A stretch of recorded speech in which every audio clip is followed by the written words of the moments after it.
welcome to Sestra-Tainment. I'm Lenora. And I'm Dee. And we're coming to you today in regards to everything entertainment. And so today I will start first. Yes. And I am going to talk about something that's older that I just became aware of that I really enjoyed watching. Okay. And so this is rare for me to have something. But what happened is that I was at the hairdresser.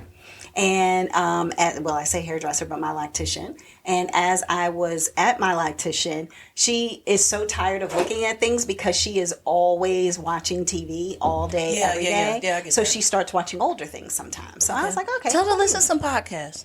Tell her to put on some podcasts. Oh, she'll listen to. Well, she's more like a True religious crime. music and like ministers and things like that she'll put in and listen to. But then She can if she's listen to watching Kev TV, on stage. He's oh, funny. gosh. Yeah, that's true. That's true. And so, so what she had in was the last days of Ptolemy Grey. Oh, yeah. Did you see that? Yeah, I think I talked about it Oh, gosh. a while ago. That was when we first started. never But mind. no. Still talk about it because some of our people have not been with us since the beginning. Yeah. So we can still talk about it. So it goes from my point of view to your point of view. Let's go. It kind of takes away my, No, pizzazz let's for talk it now. about So it. I'll pick something else. Don't do that. I did not remember you talked about it, but it is from 2022. So the likelihood that I would remember it actually is, But it is it's a really good movie. Him and Robin. well, it's a series. I mean, series. Yeah, Him series. and Robin. Yeah, him and Robin. We're Robin. So, all right, I'll talk about it. So, but it was Last Days of Ptolemy Grey. It involves Samuel L. Jackson, who plays Ptolemy Grey. Ptolemy starts with a P. So just as an FYI. Oh, I remember what it was last time when I spoke about it. I was like, I wonder if Tommy Jr.'s middle name was Ptolemy. Oh, Ptolemy. I don't know. Never know. Yeah. And so, but he plays a gentleman who is going through like dementia. A little bit of Alzheimer's and dementia. You have Robin, as Dee was mentioning, who is Dominic Fishback. She plays like a caregiver for him because Reggie Lloyd, played by Omar Benson Miller, and you might not know him, but you know him. You know his face. Everybody knows Reggie's face. But anyway, or Omar's face. But he ends up being his original caregiver, and I'll talk about that in a moment. You have Coy Dog, who is played by Damon Gupton, which I was watching something else, and Damon Gupton was in there. Actually, he's in the Happy Face Murderer, series, so he's in that. You have Marcia Stephanie playing Nisi. You have Patrick Walker playing Roger. You have young Ptolemy, played by Piercy Daggs. You have Hilly, played by D. Ron Horton. Walton Goggles is in here as Dr. Rubin, who's from, what is it called? The Five Righteous Heartbeats, whatever they're called. But anyway, so, and then we have, I think that's it. Oh, and his wife was Cynthia. And so that's Catherine K. McWilliams. So, Righteous Gemstones. That's what I was trying to say. Righteous Gemstones. Say the name. I was like, wait, it's the Righteous Five Heartbeats? No, that's the Righteous Gemstones. I gave it a whole Gemstones. bunch of different Yeah, names. Uncle Baby Billy. Uncle Baby Billy, yes. Yeah. So the premise of the show is about Ptolemy. And so Ptolemy and Reggie, they end up, each episode is named as a name of a person, right? Okay. So the first one is Reggie. So therefore it's Ptolemy and Reggie, and you can see that this is his nephew, and he loves his nephew loves him, he's checking in on him, he's making sure he's okay, because again, he has dementia. And so what Ptolemy has happened is all of a sudden Reggie is like, look, I'm gonna leave, I'm heading off somewhere, whatever, and then he leaves. What happens next is that Hilly comes to get Ptolemy to take him and says, hey, I'm taking you to Reggie.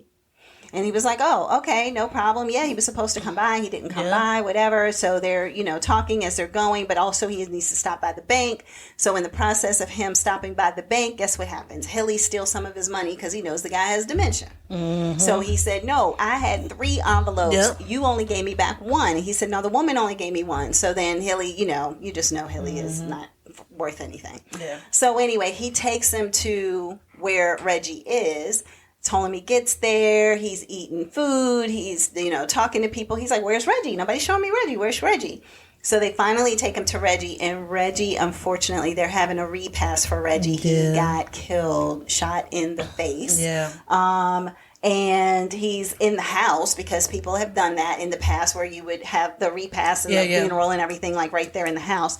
And so he just breaks down. Like, of course he remembers Reggie, and he just is a puddle. Sobs so hard. I mean, screams and sobs. And nobody knew that he didn't know that Reggie was gone. Yeah. So they were like, nobody told you? But who is he going to be with? Right. Y'all ain't never paid no attention to this And man. Hilly didn't tell him when he was coming to pick him up. Because Hilly just wanted his money. Right. Exactly. So then what ends up happening is Robin is the person who is kind of assigned to him that day and takes him in there to see Reggie and all of that. And I think she really feels for him because of the fact that, you know, he's just an older guy who has dementia and sick and all of that. Yeah. So long story short, what ends up happening is he goes back home. He's still by himself. He's kind of living in squalor, honestly. Yeah, he's like a hoarder. Yeah, a little bit of a hoarder, but also like he locks rooms like where his wife was living when Cynthia was alive. He was just like, nope, nobody can go into that room. It literally looks exactly like it did from when she was alive.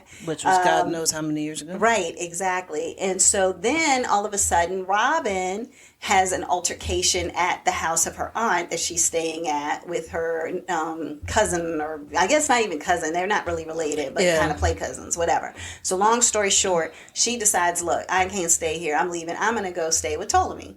So she goes over there, and there's no blood relation at all. She's just somebody who goes over and is like, you're living like this? Like, your bathroom is not even working. Like, how do you go to the bathroom? And he's like, well, I do this, and then I do that. And I pour stuff down the sink, and I da da da. She was like, oh, my God, no. If I'm staying here, we're not doing all of this. But it was like she knew that he needed somebody to take care of him, and she needed somewhere to stay. So it was a perfect bartering system. Exactly. So she was like, I'm going to clean it up. I'm going to take care of it. I'm going to do a bug bomb. I'm going to, take care of all these things and make sure that it's a better place for you to live. And he did appreciate it. He truly appreciated it. And in the process of her cleaning up, she realized there was a note that Reggie had wrote that it said that he was supposed to go to a doctor's appointment like the next day. So she was like, do you know why you have this doctor's appointment? And he was like, no, I have no idea. So that's when Walter Goggins comes in or whatever. And so he basically is a doctor who is doing experimental treatment and is saying, look, we can give you a shot. We had talked about it with, Reggie and you and all this, but, we can give you a shot. And when we give you this shot, it can bring your memory back. And so it's a possibility that it can bring your memory back. It could have some side effects, meaning that your memory can come back and then it can go really quick again.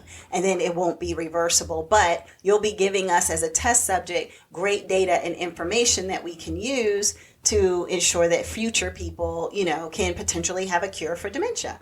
And so basically, as he's sharing all of this, Robin and Ptolemy talk about it, and he finally decides, okay, I'm going to do it.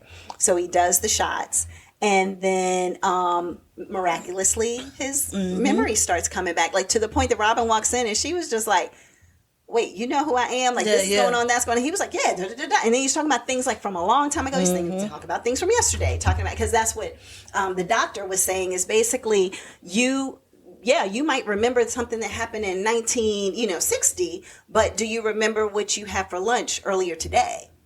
Like, that's the difference with what, was going on. And he was like, yeah, I don't remember what I had for lunch earlier today. So that's where he was like all these things you can remember. So as soon as Ptolemy starts remembering things, what he does is he says, oh, I need to figure out who killed Reggie. And that's his whole purpose of the season, basically, is him on a mission to find and figure out who killed Reggie. And so each episode, like I said, so the first one's Reggie, because that's him finding out about Reggie. The second one's Robin, because Robin's moving in. The third one is Cynthia, because they're talking about how he met his wife and that relationship. The next one was Coy Dog, because that was the person who was basically raising him and unfortunately got lynched. But then they show later, like, what he did during that lynching. Exactly. That was the whole thing. Then you have another episode that's called Nina, which Nina was Reggie's wife. And so just finding out information in regards to that. And then the last episode is Ptolemy.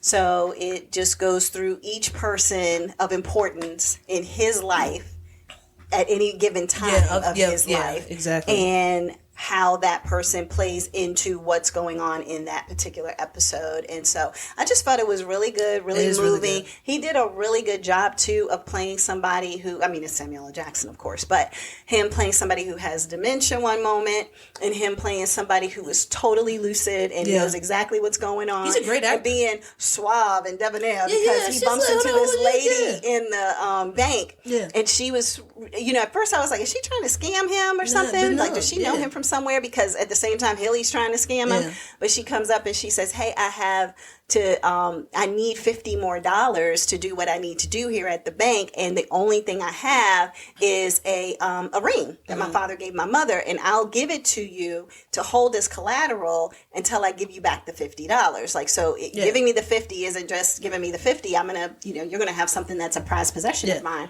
until I come back, which I was like, is that really it? Or is that like from a bubblegum machine? Like, I didn't know. But so anyway, and then lo and behold, she was being honest. But, and then come to find out, the two of them were like, oh, we're a little sweet on each other, as they used to say. So that was an interesting kind of turn of events too, because how she met him, he was very out of it, and in a bad place, as he would say. And then he also had, it's a whole other twist to it too, in regards to certain things that he might have had in his possession that really come into play in the story as well. So it has various layers. So it's the dementia layer, it's the who killed Reggie layer, and it's the, oh, you had this too? Like, why? Yeah, like, exactly, that's all I'll say is why. So, and then also it's also the Robin is a big part. Yeah.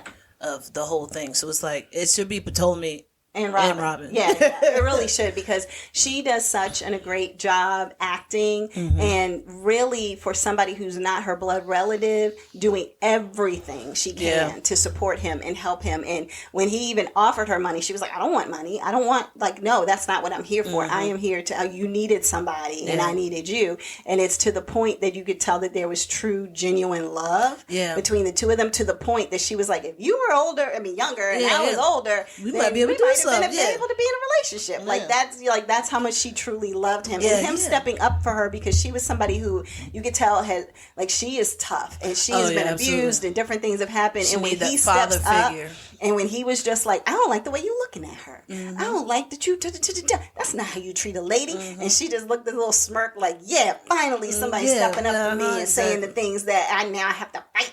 Like Oprah, I gotta fight like Sophia.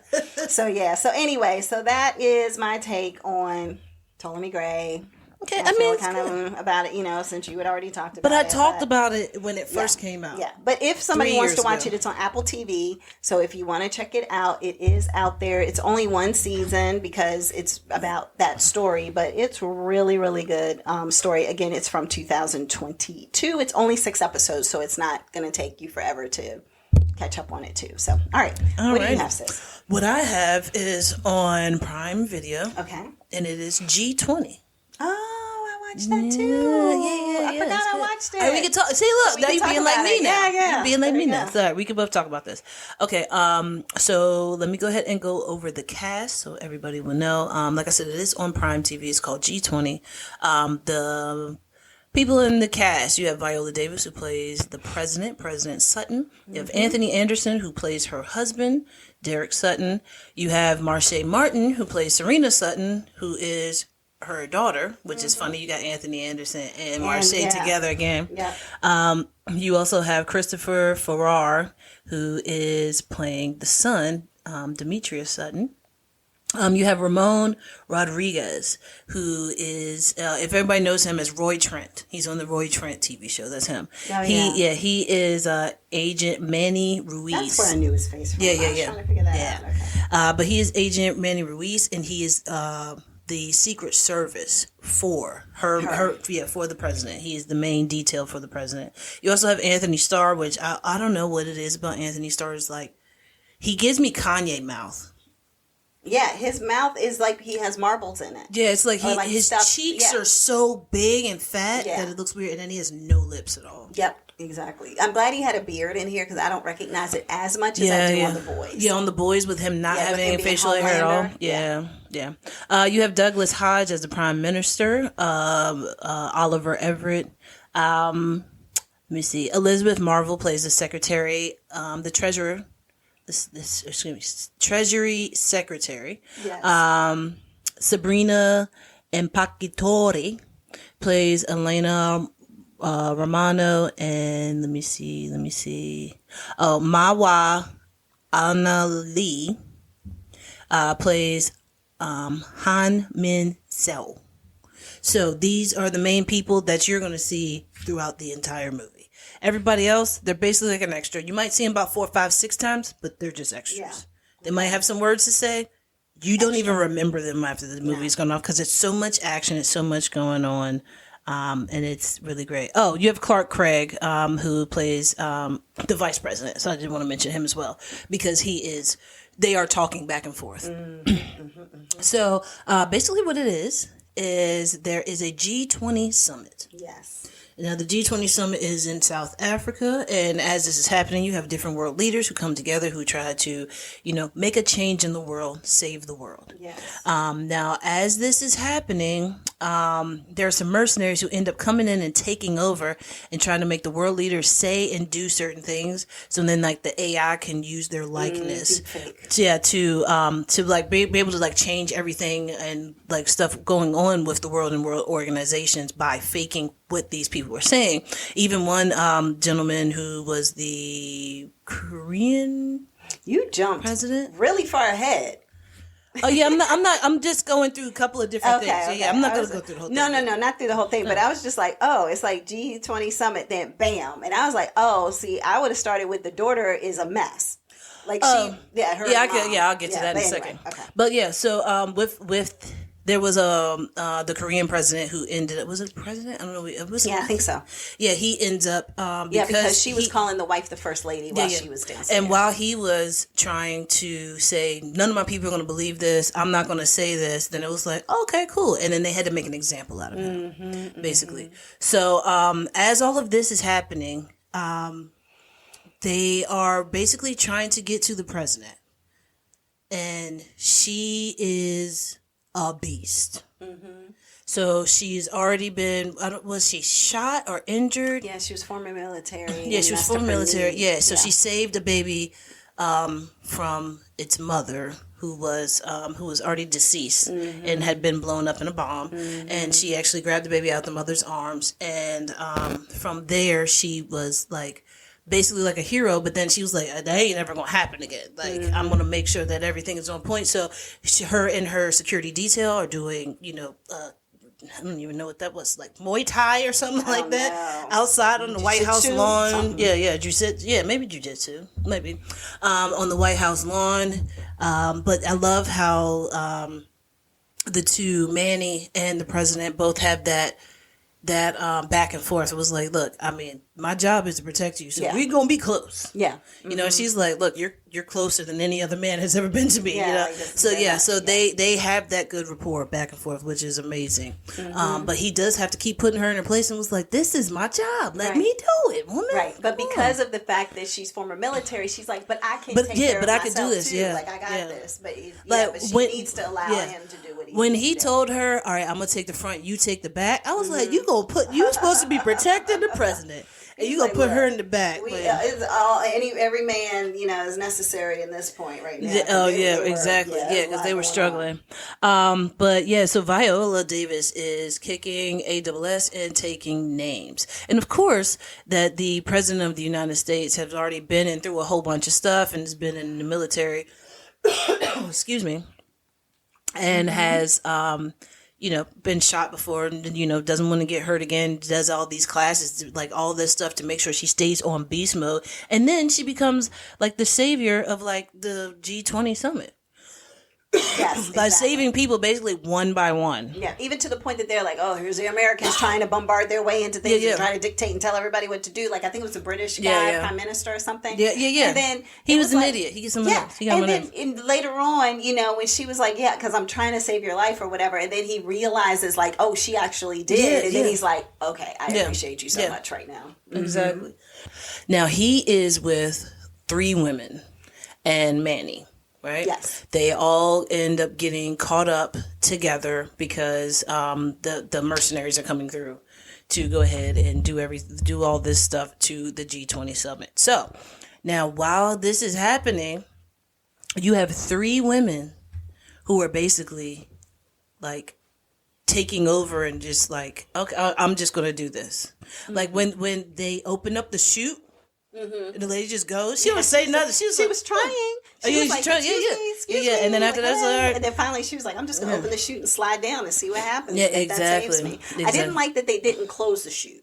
I was like, who's not going to close the chute? How do you close a chute when it's a slide? I feel like as you get into it, you start to like pull down the thing so that way it can like slow some or something. I don't know. I just felt like the chute should have been closed. You're giving them an idea of where you are, but I know that keeps the movie going. So. Yeah, exactly. Anyway. But with that happening, so you have the 3 women who come together with a Secret Service agent just to keep them and the others safe, while the Prime Minister is with them, scared out of his mind and panicking and saying, I'm not going to follow you because, like, as a leader, it's like, bro, what are you doing? Right. These are the only people keeping you alive. Right, because he didn't have any survival skills whatsoever. And then Elena still keeps him alive. Yeah. So it's like, bro, like, just you stop talking. So, yeah, and then I was trying to figure out, I mean, I don't know if you were going to talk about this specifically, but that car accident, what happened with the car accident when the lady, the little short lady, I didn't realize she was Elena, that short. that's Elena.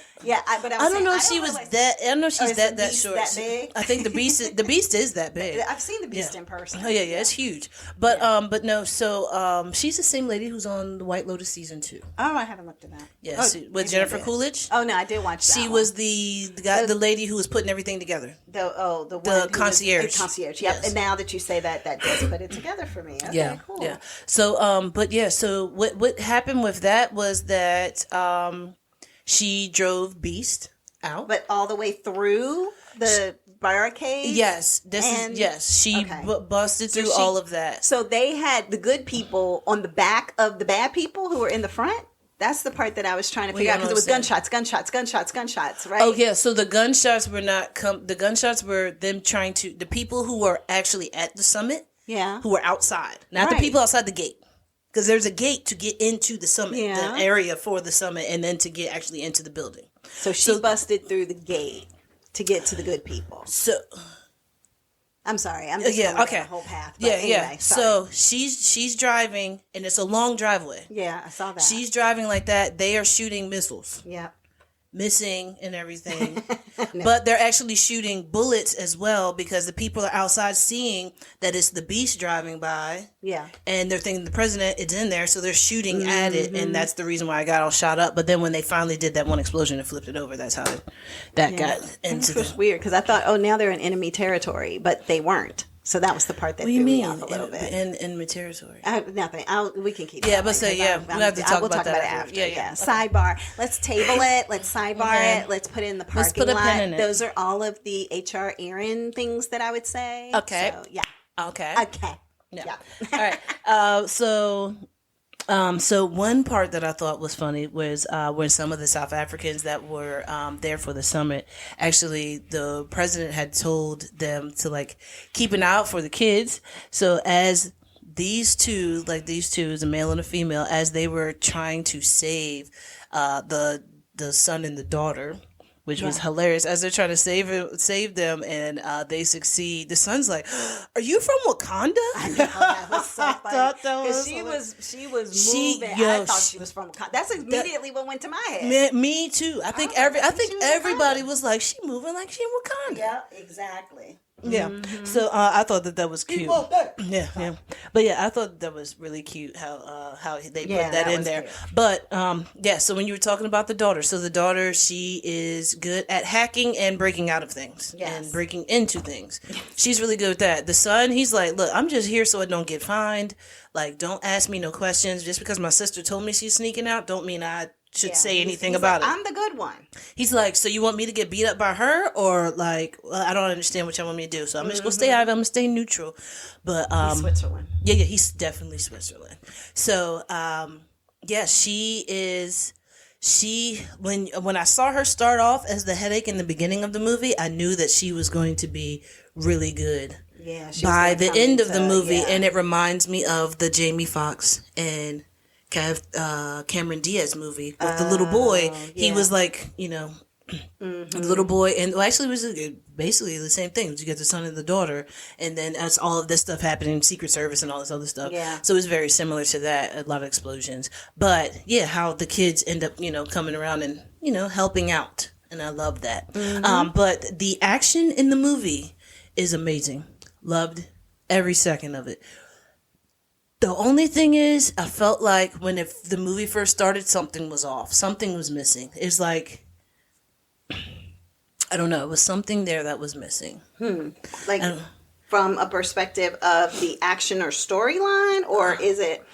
I don't know. I don't know if it was the getting to get into the storyline and not knowing. I can't really explain it, but it was not. I didn't understand the murder at the beginning. Oh, I did. I mean, I kind of. The murder at the beginning is all about the money, right? The wallet. But the wallet is what they needed to fund what they were getting ready to do with the G20 summit? I think the wallet was just, he took that so he could do what he wanted to do. He wanted the money.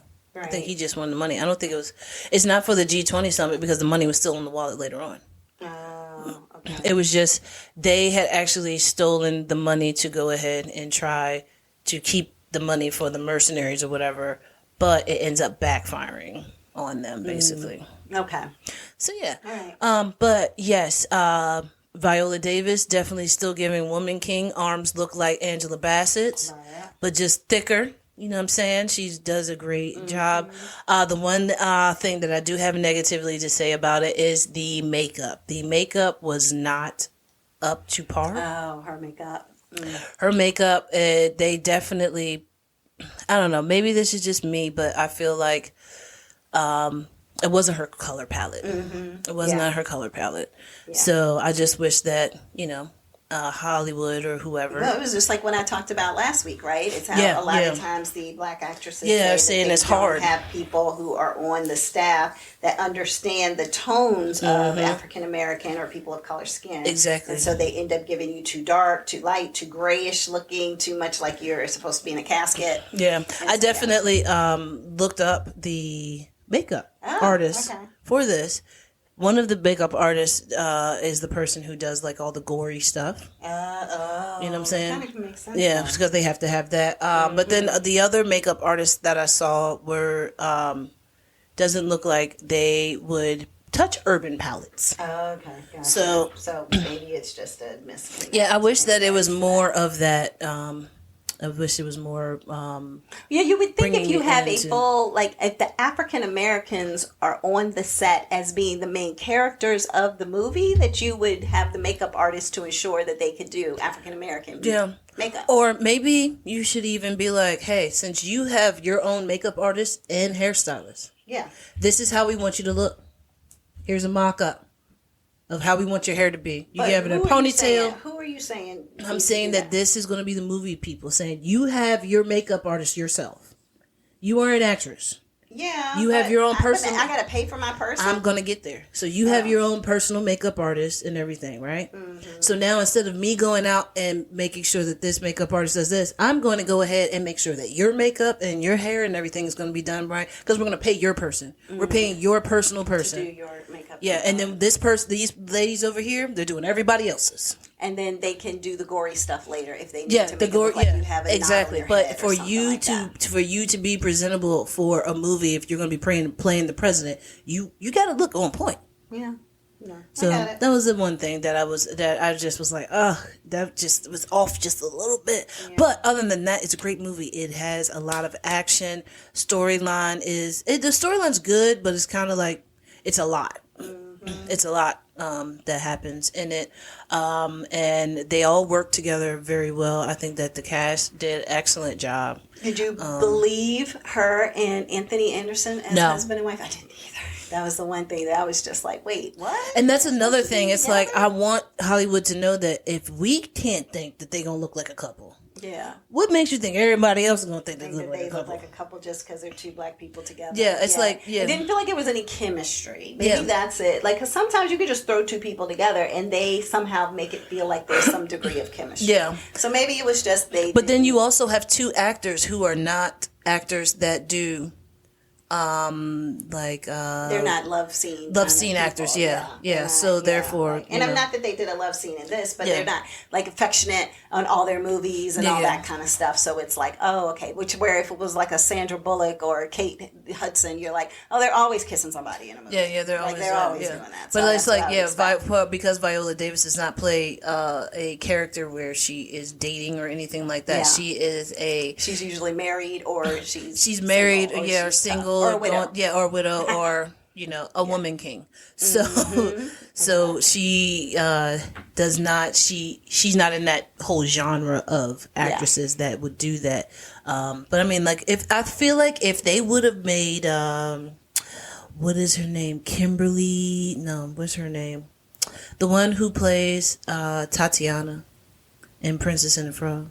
Oh yeah, I know Kimberly Elise. I know you're talking about. Yeah, but I was about to say Kimberly Elise, but then that's the other one. Her. Yeah, that's the her one name from, is O something. It's an O name, but I can't think of it right now. Yeah, but if it was her, I think it would have worked out better because she has that soft side to her to be able to do that where Viola Davis is like Anika Noni. Anika Noni Rose. Yeah, that's why I was like, there was an O in there somewhere. Noni. Yeah, Noni. Yeah. But yeah, so I think that if it would have been another actress, either way, it's still a great movie. But it's just like for that chemistry between the couple, the president and her husband, that is the only thing where it was like a little bit missing. So that and the makeup, that's it.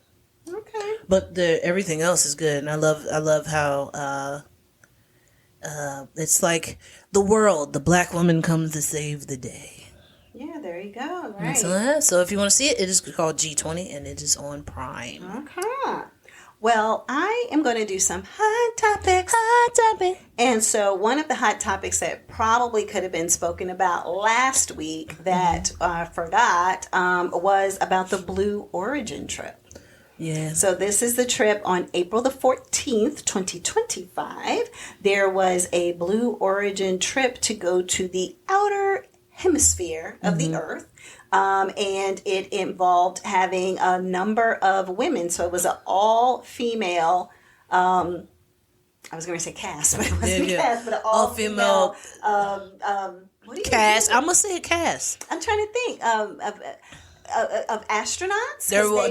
If they are astronauts, I'm a gynecologist. Absolutely not. Well, let me tell you what I was hearing as I watched, not live, but started watching everybody go through it, is that they said that they were considered to be astronauts by the people who did it because of the fact that they went through, not to say they're true astronauts like that, but they did go through training. Okay. They ended up going to that place where you float, and anybody who goes to the place where you float, you are the outer atmosphere, or whatever. So you're considered outside the ozone layer, an astronaut, and so that is why they called it that. So anywho, so they kept calling them that. Like even Gayle King, she was like, I'm not kind of claiming that, but everybody was when they talked about them. Even people from NASA or whatever that were talking about them, they were like, the astronauts did this. I need to look up the definition of astronaut so I can understand that. Because when I think astronaut, I think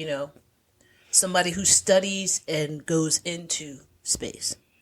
But astronaut could be the word of any person that goes into space.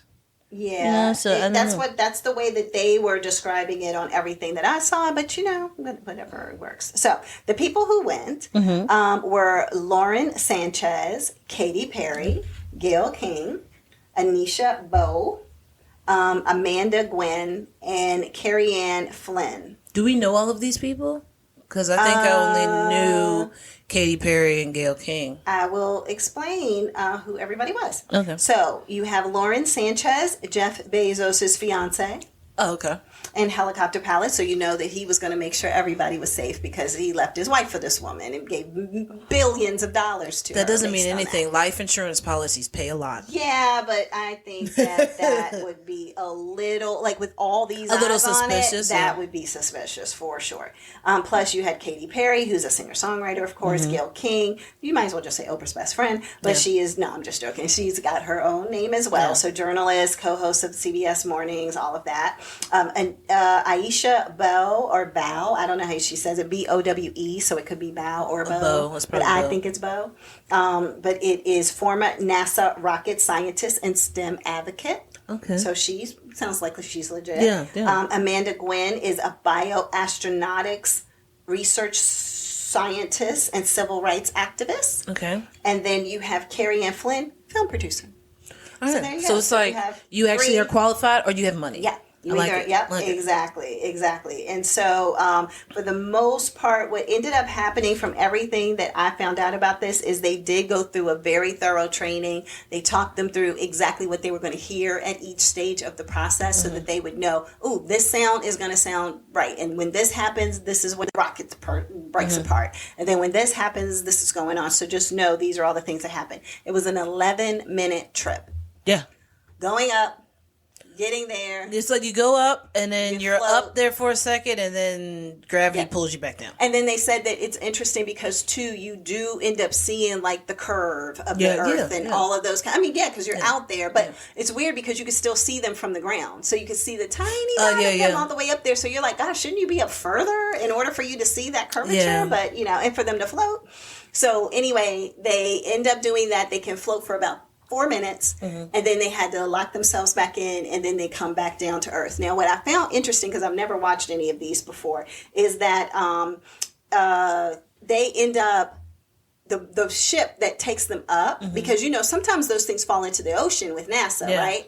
So what they did instead, it comes right back with precision. Yeah. He's been working on that. A launch pad. And then as it's coming back, it like has these boosters that are like pushing against the ground while it's like slowly coming back, and it's just erect, and it just lands right into this little bullseye area, which is pretty cool to watch. Yeah, which is smart, but I have no idea what it's doing to the ozone layer. I mean, it's smart not to just have stuff crash into the ocean. Right. But I mean, who God only knows what all of that fuel is doing to our planet. Yes, exactly.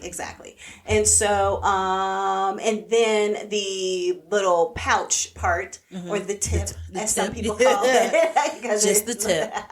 So that is, it ends up having these 3 parachutes that come from it, and that helps it to slowly land. And then it has its boosters too that make it like, they said really like a cushion landing, really, when you think about it. It looked harder than they made it sound like it sounded, but anyway, and then the ladies walked out and did their interviews and all of that. Yeah, then there was a whole thing about that because somebody opened the door and then they was like, no, close the door. And then he had to come up with his key thing and pretend to open the door. No, I mean like once they got on the ground, somebody from inside, it might have been his girlfriend. I want to get out. Yeah, open the door, and then somebody was standing there was like, no, close the door back. More dramatic. And then Bezos comes over and he has some in his hand, and then he does something, and then he opens the door. And everybody's like, bro, we already saw them open it from the Why inside. are you going to pretend? Why don't you just be like, oh yeah, unless he didn't know that they had opened it. And they were just like, come on, open it up. Yeah, it's a possibility.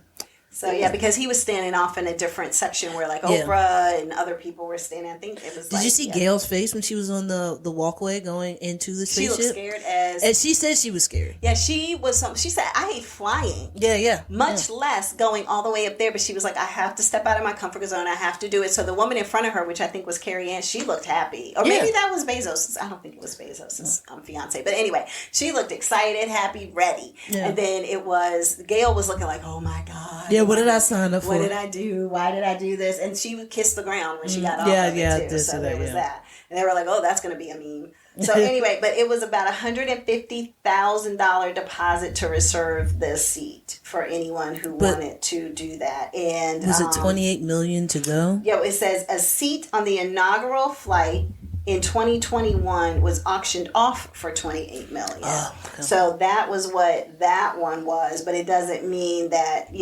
everybody pays that. They said some passengers actually have flown for free. So this is like the second time, third time that he's done this? I don't know, I know, but I mean, yeah. Because what is his... What? Yeah, Elon Musk has SpaceX, right? Yeah. But do they work SpaceX. together? No, do they work together? No. This is the 31st mission of Blue Origin. So 11 have been human space flights, carrying a total of 58 people. So that's a moneymaker right there. And then the rest have just been, I guess, testing it to see how it works just by itself. So yeah. Yeah. Must just be nice. 34 times that we've just been shooting fuel. I mean, all around. I mean, it depends on what it is. You don't know if it's good or bad or indifferent to the environment. Nobody's specifically said anything about that. I don't think anybody we're going to say exactly what it is, but I feel like it can't be what with smoke and flames would be good. You know what I'm saying? That's what I'm saying with that.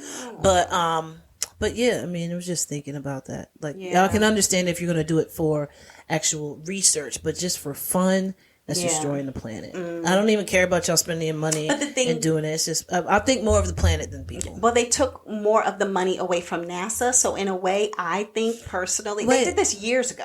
They took money away. They said that there were not going to be any more. This was privately funded. That's what I'm saying. That's why they are doing this, is because they took money away from NASA years ago. So therefore, they're like, we don't want to fall behind in regards to all of this. So if we billionaires can do it and hire NASA people to help us to do it, then you're not funding it, we're funding it. Okay, so I think that's the other side to it. Plus, rich people need a place to go when the world crashes. So, when the earth starts to crumble. I'm surprised they haven't made like a big spaceship, like Deep Space Nine or something. They have. We just don't know about it because we're not rich. Or maybe they're going to be like... I'm saying that. The show that I watched and be in Colorado. They could be in Colorado under the ground. Under the ground, in a mountain. Yeah. In a mountain, right. So, but the rich people need an escape route, and that's where they're going to go to Elon or Bezos and be like, okay, get us on your rocket so that we can get to Mars. Can they only shoot off one at a time? It's not like multiple launch sites yet, right? I think that in the case of an emergency, they'll do whatever they need to do. I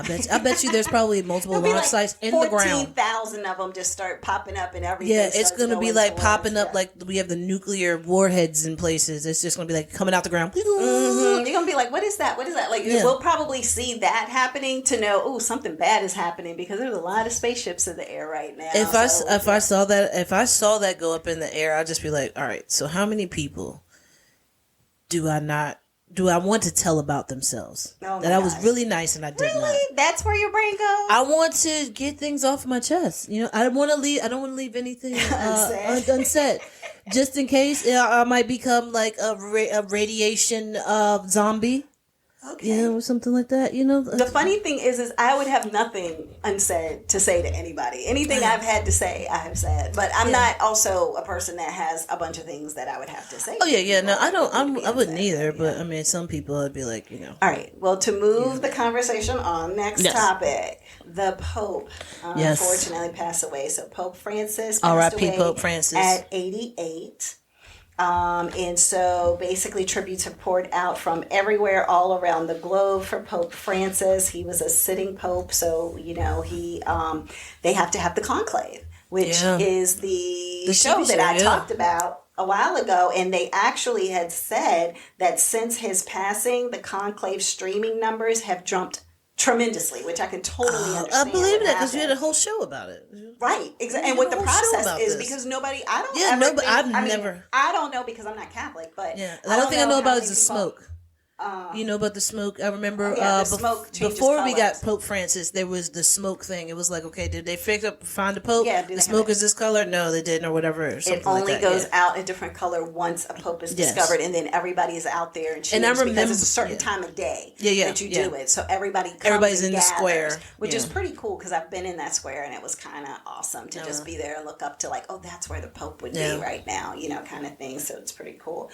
But yeah, so they said cause of death. The 88-year-old Argentinian died of a stroke and heart failure. It says here that he was last seen Sunday when he gave the traditional Easter blessing on the balcony of I did see that. St. Peter's. So he was okay on Sunday, and from what I understand, actually met with the Vice President of the United States on Easter as well, and he was sick before with pneumonia and had not taken the Pope. I was about to say, because if J.D. Vance was sick, I'd be like, what happened in the Vatican that y'all let this man? Conspiracy theorists are like, wait, the man was well enough on the 2nd to do what he had to do. Like, he had been sick with pneumonia before that, but he was well enough to receive J.D. Vance to come and meet with him. He gave him some, I think it was chocolate eggs or something for him to take to his children, and they met briefly, and then he passed away that night. Yeah. So, So, yeah, the conspiracy theory, he killed him. Yeah, exactly. Yeah. So, but, what is the whole reason to kill the Pope? Because I don't think there's anybody who you could put into the Pope's place if you were an American. No. I don't think that anybody is thinking from a perspective of that, but it's look over there. Don't look over here. Oh, absolutely. Yeah, I get that. Look over there. Look at what happens over there. Everybody. But we just had that. Look at all these people that are going into space. Yeah, I mean, everything is look over there sometimes, in regards to then it's like, by the way, we did away with the educational system. Right, so, exactly. Yeah, so Monday, your kids are with you. Yeah, it's crazy. Yeah, so it's all those kind of things. Smoke and mirrors. Look over there. And then it's like, you didn't see those texts about the war that we were trying to start, right? Exactly. Yeah, you missed that, right? So, I got some information about Pope Francis. So they said it's the first time in history that they have had the body carried through the Vatican City. So the residents they took his body from the residence of Santa Marta, where he stays, and then through the streets to St. Peter's Basilica. Mm-hmm. Yeah. I couldn't read my own handwriting. So they said that's never been seen before. I guess because usually they would have the Pope inside that big glass thing. But this Pope, but Pope Francis is the Pope that's always been like, yeah, y'all want me to be enclosed underneath gun-proof stuff? No, I want to be out. Yeah. I don't care if I get COVID. Let me shake some hands. Let me kiss some babies, So he was definitely, he was like the chill Pope. He was like, cool. He was like, what? Yeah, I don't care, but I pray for you though. Yeah. Oh gosh. Yeah. I mean, he was more lenient on some things. I think he was more modern. Yes, more modern in regards to things, even with like transgender and stuff like that. I feel like. And it says here that I didn't explain why. Let's see. His body was transferred to St. Peter's Basilica to lie in state. A traditional practice where the deceased leader rests. So we know that they rest there, but the procession, they said it was just a solemn procession for him to go and pass through the square. So I'm assuming that he specifically stated that that's what he wanted versus utilizing all of the internal underground, Yeah, you could definitely look it up on CNN. Anderson Cooper was talking about it. He was the one that was saying this is the first time that we ever get to see the Pope being carried and not driven in the whole closed in. But if he didn't want to be closed in before, why have him closed in to death? And he was just like in a coffin that kind of looked like what a vampire would be in, like that kind of shape. Oh, the shape of that octagon skinny, or whatever. Skinnier at one side and bigger at the top. So he was in something like that. And no glass or anything to cover him or nothing like that, where they would normally do all of that. But he just, just took him. It was like, all right, y'all get to see him one last time. Y'all blow your kisses.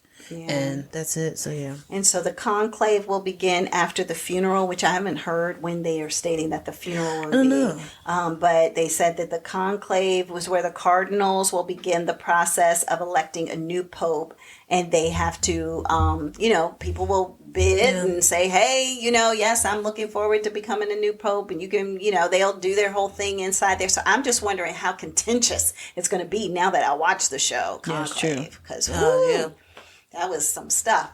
And so, but basically they will vote. And then as soon as they know who the predecessor is, then they'll name them. And that person will let us know, they'll let us know who that person is. So, yeah. Yeah, but I wonder if they do embalming for the Pope. Oh, I don't know. Yeah. But if they did embalming for the Pope, because how long is he going to be at St. Peter's Basilica? Mm-hmm. You know what I'm saying? Because people are going to be coming in and viewing his body. Yeah. That's what they were waiting for earlier today, was for him to be placed in St. Peter's, and then the people are waiting outside to be able to come in and view his body. So who knows how many days he might be in there. But I was just wondering if there is because I know embalming is a big thing here in the U.S., but I don't know how it is in other countries. Yeah. That's a good point. I was trying to look. Oh, it says that the Pope typically lies in state for 3 days before the funeral. Okay. During this time, the body is displayed in St. Peter's Basilica, allowing the public to pay their respects, and the funeral is then held in St. Peter's Square. So, so I think, it says 3 days ahead of funeral. So that's an NBC News report as well. So I guess the funeral will take place 3 days from when he passed. So there you go. All right. Well, those are the two topics I had. Did you have anything? Yeah. So I did have one. So Trump meets with the CEOs of Lowe's, Target, Walmart, and Home Depot, and they told him, "Hey, man, these tariffs are going to make cause our shelves to be empty." Yeah. Trump said, "Okay." All right. So that was the end of the hot topic. That was it. He doesn't care. Yeah. It's like, what do you like? And all right.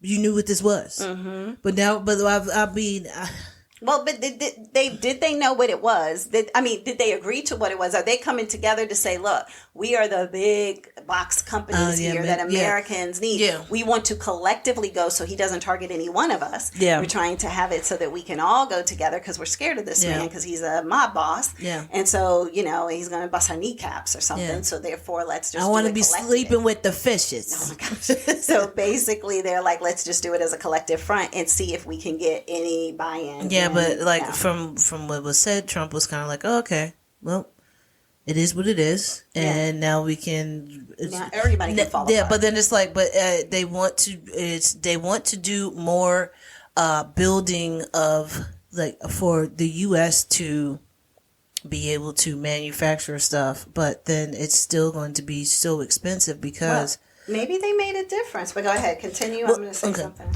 Well, because the manufacturing in the United States, they outsource to China because of the cheap labor and the cheap products. So therefore, they would be able to up the price to whatever they wanted to once it came over here. But the thing is that when you have an in country company. Yeah.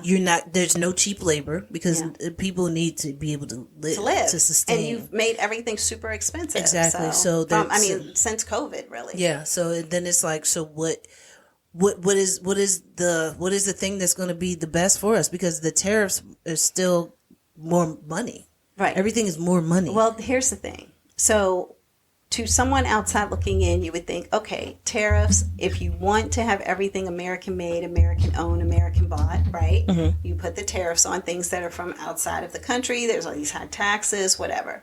What you may not pay attention to is the fact that so many of the things that you do on a day-to-day basis have been outsourced to other countries. So those tariffs that you're putting on there are not just hindering the big things, but they're also hindering like cars and stuff like that you would think of. But it could be, this small part of the formulation that I need for this particular product comes from China, comes from wherever, and the tariff for that is going to make it too expensive for me to even make the shampoo, to make the toothpaste, to make the whatever. You never know if the things I should have got my phone fixed before the tariffs hit. Yeah, because now they said iPhones are going to be like $3,000-$4,000. So there's that. I mean, I'll go back to a flip phone. You can do a smartphone. You can do a track phone. Yeah, that's true. Walmart, here I come. No, Mint Mobile with Ryan Reynolds. Oh, there you go, Ryan Reynolds. Yeah, $15 a month. Yeah, and then but the thing too is that what I am reading right now is that it says here Trump U-turns on China following dire economic warnings.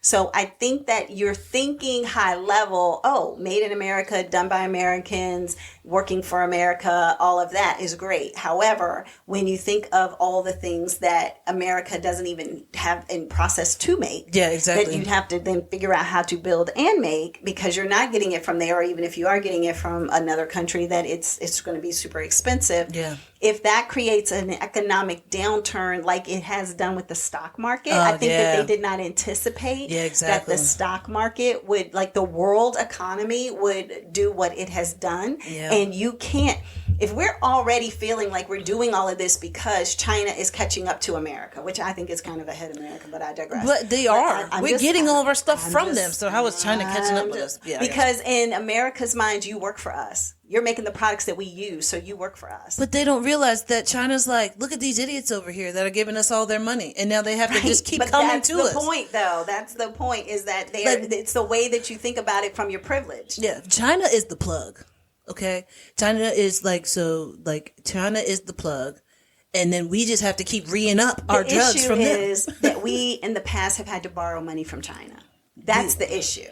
Is that for our debts, we have had to borrow money from China. And because of that, Trump is like, we should have never borrowed money to get out of a recession or do anything from a foreign entity. We are the government, we are the ones who are the world powers. We should be loaning people money, not giving them. So you put all these processes in place to say, we're the ones to give it out the money. We're the ones to do X, Y, and Z, or we're going to hoard it all for ourselves, or we're going to do whatever we want to do with it, right? And so based on that, when you start seeing that our economy is getting lower and lower, where China will be thriving, now you're pushing them to be the number one spot. Exactly. Yeah. So that doesn't even make any sense logically that, they're making all the products. They'll have all the products. They don't need any of our products. So they'll be thriving. And then we're sitting here feeling like, oh, well, we're like, did you see the meme where they had everybody looking like it was the Stone Ages? No. Did you send that to me?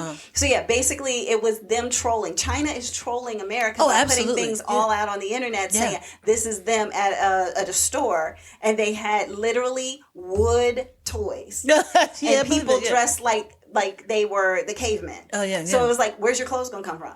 So that's very true. Cutting up a deer and wearing the skin, I guess, because you ain't getting it from us. And so then they had all these goodbye to silk. Goodbye to silk. They had all the people in the store looking like they were wearing things like cave people, and by the way, playing with wooden toys, because they're like, how you gonna make the toys? How you gonna have this? This is y'all's Christmas this year? Okay, y'all go for it. We built those machines. Right. Actually, you know what? That drill that you need for your big machine that you created, we got the drill. Right, exactly. So I guess you got to figure out how to make your own. How do you build? Yeah. How do you do anything? But then also, all these things are happening, like you were saying, in the past, during the industrial age and during all of these other ages that we've gone through, because it's agricultural and industrial and revolutionary, all these ages. So when you went through that, everybody said, the companies want to save all our money. We want to keep as much money as possible. Forget Americans working for American companies. We're going to outsource it to India. We're going to outsource it to China. We're going to outsource things to all these other countries where we can pay them less, but we can hoard more money. But now you're trying to flip it around and say, okay, well, now we're going to bring those back to America. Well, those companies aren't going to want to because now those companies are like, hold on, wait. So you're trying to tell me for 500 years, we have been paying less and keeping more money. And now you're trying to say today, I got to hire Americans. And they want $16, $17, $18, $19, $20 Not only Americans, but the Americans that don't want to work. Well, yeah. So the Americans they don't want to do certain jobs. Yeah, they're not going to want to do these certain jobs. Yeah. So you're going to hire people into jobs that they don't even want to do, because that's the only thing they will be able to do. Exactly. Because there's not going to be any other jobs, because AI is going to take over the good ones. Absolutely. So you're not going to have an option but to do that. And if you go by what I think I talked about, this AI and the Future of Us that I watched on Hulu with Oprah and Bill Gates and the guy who made ChatGPT and all that. And Bill Gates was like, look, there's going to be 3-day work weeks, period. Yeah. There's not going to be enough work for a human to have a whole week of work. So therefore, you're going to get paid for 3 days. I mean, he didn't say that in there. I took it as though he said that. Because it's 3 days of work. You're going to have 3 days of work at this job. You're going to have 3 days of work at another job in order for you to be able to make ends meet. So now you're working 6 days a week. And you only have 1 day off. You have 1 day off, working 6 days a week, getting paid what you would have gotten paid working 5 days a week, because AI is taking over and you don't have any consent. But you know what? You might not even get paid that much. Well, and I was going to say, which is why I'm so glad that I'm already starting down a path of using AI for good for me, as opposed to AI for bad for everybody else. So, and that note, shameless plug. This is being brought to you by the Victorious Movement. TheVictoriousMovement.com. You can Google it, and it is a membership community by yours truly, where you will get support from a life coach that is certified, and you'll learn about things like mindset, about discovering your purpose, about how to use AI in your favor, even how to find another job if you're interested in that. So, again, shameless plug for the Victorious Movement. Now back to regular programming. All right. Okay.